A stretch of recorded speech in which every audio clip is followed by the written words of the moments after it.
Hey everyone, thanks for coming back and hanging out. Jumping right back into the 288. Friends, I've been on a mission lately. I want to get a bunch of these lingering projects done. I won't rush through them, but porting's like life. You get, lulls in the action. When it's super cold out, I definitely lag behind. But we're moving and grooving here. Hope everybody's having an awesome day, an awesome week, an awesome month. Got the 288 Farmer Tech here. It's going to be a blend of Farmer Tech and OEM parts. I'm going to swap whatever parts I don't like in this build. And this thing is going to get sent to Texas and worked like he stole it. I guarantee it. I want Caleb to run this thing. Anyhow, friends, I've gotten a lot of emails and messages. A lot of you guys have 288s and Farmer Tech 288s. And you want to port them and you're following along. This job, this saw, I'm going to do this thing shot for shot, move for move on video for you guys. I got no secrets here. And I want to show you guys what I do. Let's see what we can do with this saw. I did port a 288 several years ago. I did some of it, but I didn't run it on the channel. And I ended up borrowing the saw back just to revisit it. Here's a little clip of the saw right here.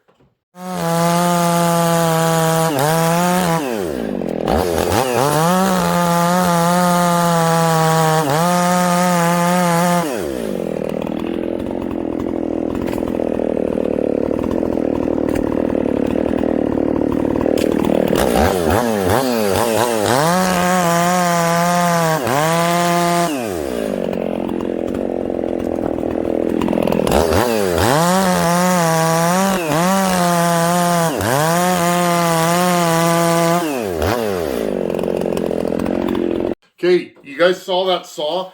That saw was built for smaller wood and a shorter bar. The fellow that runs it usually runs like a 24. That saw is medium blowdown. I didn't go giant transfers on it. I think that saw has about 20 degrees of blowdown, somewhere around there. In fact, friends, I have the timing numbers right here, just so you guys can get an ear for what's going on. I write everything down. I make tons of notes. Let's have a look in here. Going back. Ooh, home lights. XL76. 5200 counter vibe. Need to pull that out someday. Okay, that saw there was a highway top end, no base gasket, 24 thou squish. Exhaust. Exhaust was 101, transfers were 120, intake was 72, so 144 on the intake stock. Ported 98 on the exhaust roof. You can hear that saw is pretty zippy. Built for a different set of parameters. I wanted a 90cc saw that my buddy could quickly buck smaller firewood with and just giggle. So 98 on the exhaust. Transfers were 117. So I lied there, friends. 19 degrees of blowdown in that saw. Pretty good memory. I haven't looked at this in years. Intake was 76. So 152 on the intake. That saw in that video was pulling a 30-inch Oregon full house 3/8. So there you guys go. That's that build. This one's going to be a little bit different.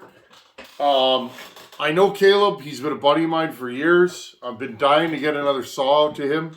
And I'm going to build this saw and donate it to him. We're building a work saw here. What I call a production saw. What is a production saw? Well, a saw that's going to cut as many days of the week as it can. If he's working 4 days a week, I want this saw riding around in his truck making money. Okay? He does a lot of difficult tree removals that are big. He does big hardwood, 2, 3, 4, 5 foot trees. He removes live oaks, water oaks, all that kind of funky hardwood that they have in the South. So I've built a saw for him before. I kind of know what he wants. This saw here, now he's never had a 288 and he's never run one, friends. So it's going to be interesting what he thinks of this saw. And I'm going to try and build the best 288 I can for them. So first thing, we got to mock this thing up and pick timing numbers. Now, friends, remember in the last video, if you didn't see the last video, go in the Farmer Tech 288 playlist. I'm putting everything in one playlist. So I built the 288 Farmer Tech. That's up there on the shelf. I'm going to add this build to that build, so it's all there and you guys can watch through it. In the last video, I took a Meteor piston and I lightened it and I flowed it. Now, funny thing is, friends, this is a beautiful piston now, but I'm still not happy with it. I started digging through my piston stash and I found this. This is a highway piston. Notice, totally different design. It's got the little, I call these wings on the sides of the intake. Kind of an interesting design, but I like it. Friends, let's weigh both of these pistons. I want to show you guys something. You want horsepower, you want power without wringing a saw's neck. This right here, this is going to make torque and it's going to make power in the cut. Watch this. This is free horsepower that you guys can literally bolt on your saw and do nothing. And this is before I've mounted it. Let's weigh both of these. Okay, a couple people said you didn't weigh the piston in the last video after you ground it. I did. It's towards the end. So if you missed it, I'll weigh this one again. Remember, we flowed this on the inside. I got rid of the casting marks and stress risers. Okay. I opened the windows, but look, these windows are still really small. Let's weigh it. Okay, 90 grams. We lost 3 grams by grinding on this thing. 3 grams is not a ton, but it's something. This is a highway, okay? Notice, it's got the wings on it. It's totally different design, okay? I haven't done anything to this. It's rough here. The highway is not finished as nicely as the Meteor in this case. I like highway, I like Meteor. But here, you guys asked, when would you use highway and Meteor? So once again, small windows, I've already ground on this. It's 90 grams. Would you look at this, friends? 78 grams. That is 12 grams lighter. Okay? I don't know where they saved the weight. Okay? There's definitely some differences in these. Less ribs in the top. I noticed that. See, I'd be more inclined to cut a pop-up on this piston because it has so much extra material. This one, I'll run flat top. But, like, look at that. Okay? So, friends, I'm going to go with this piston. Even though I did that work on this, I'll put this away in my stash. I'm probably going to go with this piston. I'm still going to have to go back. But here, friends, the real reason why I noticed this piston, look at the size of the windows compared to this. I want more air, not less. Well, I haven't even flowed these yet, and look at the size of them. Right there, I saw this piston, and I was like, wait a minute, what's this for? Oh, here's our jug. So I grabbed this, and I was like, wait a minute, what's this for? Look at that. Passes the drop test beautifully. It's not loose in there. Now, there is one difference between this piston and that one. Those wings kind of rub on the transfers. I'm not even worried about that. Okay? Because if you look in here, let's see if we can do this. You see in there? There you go. We could actually cut these transfers wider. I'm not going to, friends. I want support. But right there, free horsepower. Who wants some free horsepower? I do. A lighter piston should maintain torque in the cut. Because it should maintain its inertia better. Okay, so right there, I'm in. So there you guys go. A little tip or trick. This is the stuff that I do. I learned a lot of this from Mr. Harvey, the Iron Horse, and I keep building upon the principles that he's been sharing with me. And friends, I'm telling you, this stuff makes power. Okay, so we're going to use this piston. Now, let's time this cylinder, and then let's talk about timing numbers and why I'm picking the numbers I'm going to pick, okay? I'm going to get this thing rigged up so that we can time it. Okay, let's put this piston in here. Again, this is the highway. There we go. I'll have to find some cylinder bolts. I blew all this out. Okay, I'll get my bolts set up and we'll time this thing. Okay, and for those of you that are new at this is how you time your cylinder. And again, I've been mentioning this play series or playlist still gets tons of views. My how to port a power saw. It goes as in depth as I think anybody's gone on the YouTube. I'd like to do another series, I think. Maybe we'll do a small saw, like a 50cc saw. I think that might translate a little bit better to what most people are going to port. Okay, so we have our cylinder on, our piston in.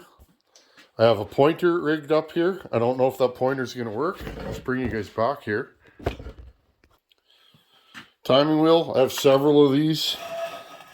I get asked all the time, where do I get a timing wheel? eBay. eBay, auto parts stores, all those kind of places. I just got to screw this nut in here if it'll cooperate. There we go. Okay, slide this on.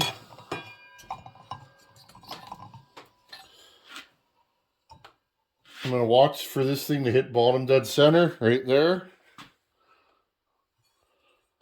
I have the clutch on the other side. Okay, we'll kind of aim that bottom dead center with the wheel. Now I'll tighten everything up. Okay, let's measure the squish. I got regular old plumbing solder. It's real thick. I'll usually take a pair of pliers and I'll just squish it a little bit just to help myself along. Okay, I usually want to check. My buddy was asking me this the other day. I'll tell him to check this video out. This is the little simple things that you have to learn. Once you've been porting for a while, you kind of take them for granted. Okay, I'm just going to put this on the clutch and pull it over, okay? Grab my calipers, which are right here. Zero them out.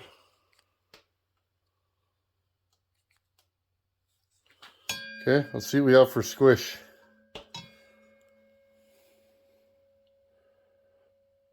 That's like right where I want it. I don't want it any tighter than that. Okay, 23 and a half thou. When I put my silicone on, or my base gasket deleter, which is my moto seal, that'll add about 3 thousandths. A big saw like this, I want about 25,000 squish. Also, this thing is going to eat gallon after gallon of fuel. It's going to get more carbon over its life. You got to leave some space for that carbon. So, and I know Caleb takes good care of his saws, but I want to leave a little bit of room for that rod to stretch and for carbon buildup. So 23 and a half thousandths is our squish. Okay guys, let's do the exhaust timing. Stick a light through how I've always done it. And I mean, there's a million ways to do this. Nobody's right, nobody's wrong. I use this scope and I stick it through the spark plug hole on the same angle that it would be normally. I just let it lay in there.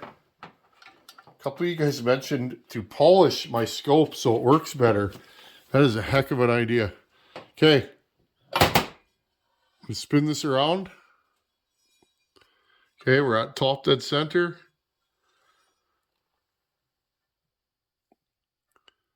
Notice the first ray of light right there. See it? Okay, you can see the exhaust opening. I'll get you guys in even closer. There you go. See that? Open. Okay, bottom dead center. Top dead center is right there. It's on its way down. Okay. Right there. That little tiny wee ray of light that you can see is where our exhaust opens. This exhaust port is opening at 100 after top dead center. I'm going to do it 3 times. I'll put it back to 100 after top dead center, right there. What do we see? Okay, so 100 after top dead center is where our exhaust is opening. So I'm going to write that down. Okay, now we're on the intake side, the business end of the machine. All I do is spin it around with my thumb on the wheel. Okay.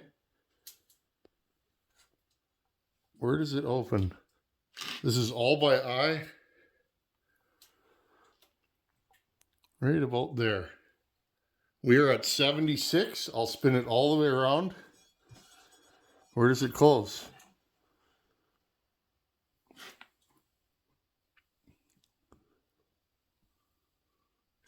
Okay, so I'm going to check this 3 times.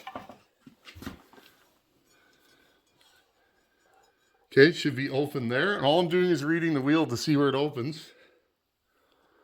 75. So I'm going to call it 75 and 75. Okay, so this says 150 degrees of intake duration. Okay, now this is the one that most people, or a lot of people, get confused by. Transfers. Look, I stick my scope through there and I actually look through the spark plug hole and look for where the top of the piston's covering the transfer. Right about there. What are we at? Okay. I'm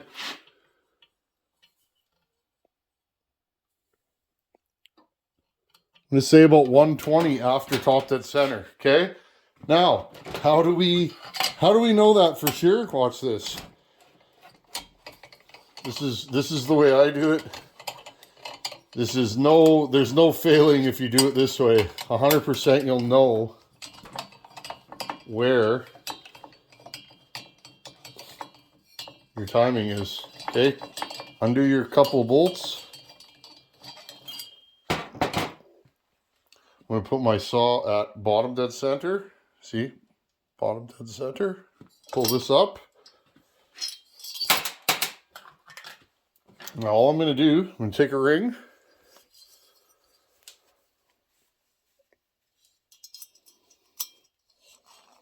I'm going to take a ring, push it into there. Now I'm going to hold my saw at bottom dead center. I'm going to push that ring down.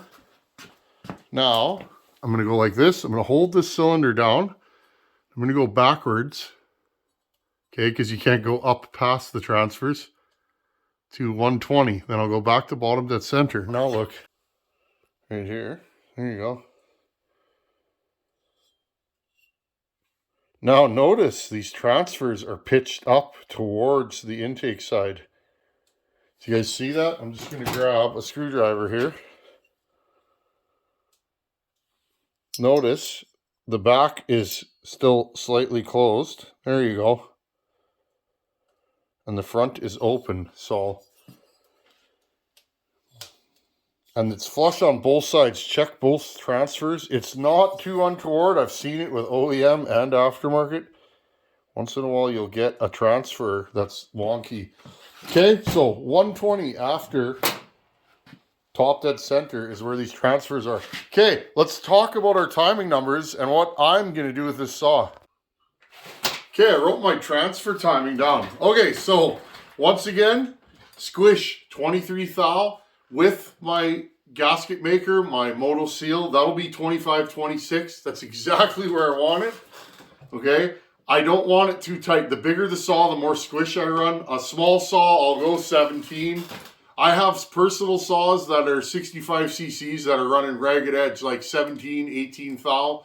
I've gone as low as 15. Any tighter than that, and you're playing with fire. Not to say don't try it, but if that rod stretches and you tap the piston on the top of the cylinder, kablamo. Okay, so we're at 23 thou with no gasket maker. Perfect. My exhaust on this saw is pretty high already. It's at 100 after top dead center. Remember, a stock cylinder with a stock piston is 103. We know that because I already timed a bunch of these. Where do we got here? Where's our OEM? Our OEM was 100 or 103 after top dead center, Transfers were 120. Intake was 76. Okay, on this cylinder. Now, that's with an OEM piston. With this highway piston, we're at 100 after top dead center, so we know the crown of the highway is a little bit lower from the wrist pin height. Our transfers are 120, so we have 20 degrees of blowdown. Our intake is 75 and a half, 76. I clocked it at 150 degrees of duration. Okay, friends, so right there, what does that all mean? Well, with 100 exhaust roof, this saw will be zippier than stock if you didn't even grind on it. Transfers are at 120. That's the same as stock, but with a higher exhaust roof. The exhaust roof is 3 degrees higher, so I got 3 degrees more blowdown. So these transfers, even though they're in the same place, my degrees of separation, because I have a higher exhaust roof, is now 20 degrees. My intake is at 150 degrees of duration. So what am I going to do to this? Well, friends, this is one of those magic combos. And again, the more pistons and cylinders you get, in my mind's eye, I know these are really short blowdown saws. And I was talking to Caleb about whether he wanted me to do a bunch of machine work. He doesn't really care. And I know he doesn't want a super high compression saw. I've known him for years. That's not the style of saw he likes. So right away, friends, I was going to go for 100 exhaust roof, so I'm already there. I don't have to raise my exhaust roof.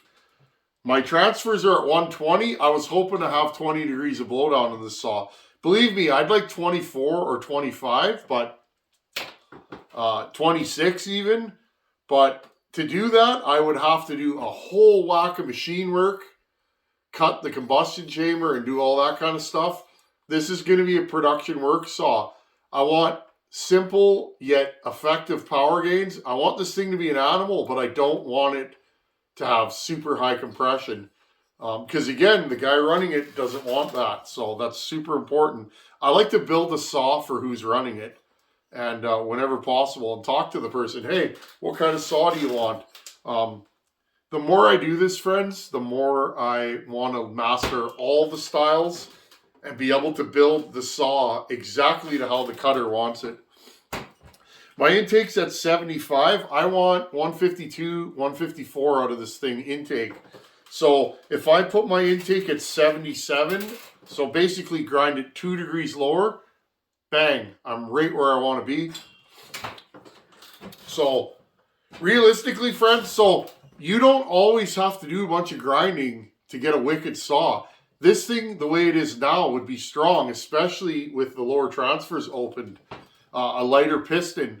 Again, we saved, how many grams did we save? We saved 10 grams just by going highway piston. Okay, so a lighter piston, we're bumping the compression a bit because we lowered the cylinder, but the exhaust roof's higher, so realistically we should have stock compression, more airflow, a lighter piston that should make more torque, and just have a zippier saw. And our timing numbers are almost where we want them. So here's what I'm going to do, friends. I'm going to slightly widen the exhaust port on this, just a hair. I'd like to reshape it just a bit. I'm going to lower the intake port just a hair and shaping it and widen it. We're going to do all this on video. And that's it. No upper transfer work. I really like the way these transfers are shaped. They are, how can I say it, friends? If these are the transfers, they're not flat. They're pitched slightly to the top and they're rolled slightly up. These stock, if you wanted to put a pop-up piston in one of these, the transfers are already flowed to go over a pop-up, and they're flowed nicely. They hit nice and high above the intake port. So that's exactly what I want. So, and again, we hogged out these lowers. I know some people don't agree with more case capacity. Friends, I do, because like I said, in my opinion, a chainsaw doesn't need a ton of bottom end because it doesn't run on the bottom. Okay? And the way I get it onto the top quickly is with a smaller intake port. as low transfers as I can, because again, you don't start creating suction until the transfers are closed. Okay? If the piston's going up and the transfers are still open, you're not pulling anything, you're not pulling vacuum on the bottom end until the transfers are closed. So that's why I like lower blowdown or longer blowdown, lower transfer ports, and less intake timing, friends. If I ran this at, say, 152, which I might, which is 1 degree more timing than stock, a little bit wider, the wider intake will slow the charge down a little bit, but these need some work. They have the 2 bolts here. I like to reshape these just a little bit. I typically don't touch the top. It's just a little bit of grinding on the bottom. But friends, what I'm getting at here, you don't have to reinvent the wheel to build a good, strong, reliable work saw. Remember, this thing's 90 cc's or 88 cc's. They're pretty strong stock. They just don't make quite the RPM I'm looking for. And they're kind of lazy. Well, with a little bit longer blowdown, bigger transfers, a lightweight piston, a little bit wider exhaust port, and of course, friends, I'm going to build another one of those twisty pipes, another tin can pipe for this. I'm going to pipe this saw. I don't think I've ever seen a piped 288. I'm sure they're out there, but I've never seen one. And we're going to build a strong, strong power saw. And also, friends, I'm hooked on this move. I'm going with a low tension ring. I'm going to grind this ring and make it into a low tension ring. And that's it, friends. In the next video, we'll grind this thing. I got to build a carburetor for it, and then we'll start putting this thing back together. I have all the parts I need now. I had to order some fuel line and stuff like that. These Farmer Techs don't accept the stock fuel line. Also, another thing I'm changing on this saw is the clutch, friends. I don't know if you guys can hear, my voice is scratchy. I've had a cold again. There's been some throat colds going around, and of course I got it. But hey, I'm still here in the power saw shop, friends. I'm going to change the clutch on this saw. I noticed this clutch has some run out. Not good for bottom end bearings. So, other than that, friends, this is going to be a Psychobilly Cadillac. It's got parts from 3 different saws on it. And I'm really excited to get this thing rocking and rolling. Anyhow, I hope that helped you guys. If you have any questions, send me an email, tinmountainsaws@gmail.com. I'm in there every day. I don't answer every email, but I get to as many of them as I can.